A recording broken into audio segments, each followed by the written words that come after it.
There were many regions, cities, and continents in history that were lost to time, and then there were errors made by inexperienced individuals or men that seeked fame and fortune without actually doing anything. One of these lands is Norumbega, a supposed river, region, and city found in the North America of the first European voyages.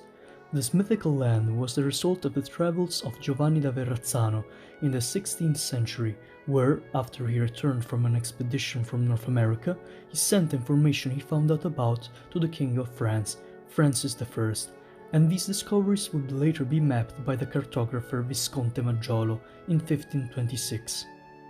Meanwhile, the brother of Verrazzano was working on a map of his own himself that he published in 1529, where he showed the region of modern-day Maine with the name of Norumbega, most probably influenced by his brother's journeys.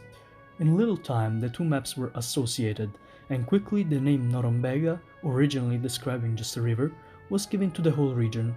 As all of this was happening, renowned explorer Jacques Cartier was in his longest voyage on the American coast, and while he was going past the same lands previously visited by Verrazzano, he told his navigator Jean Alphonse to register modern-day Cape Cod and the Narragansett River as the Norumbega Cod and the Norumbega River respectively.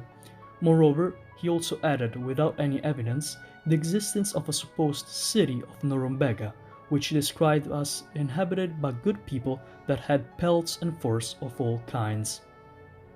The existence of Norumbega, at least as a region and a river, was subsequently registered in many different maps of New France, like the one made by Ortelius, where it is represented as a city too.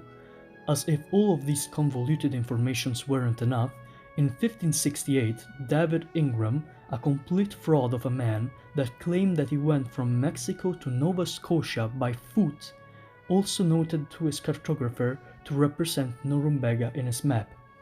The lies he said about the region and the city were really intriguing, so he gained a big public.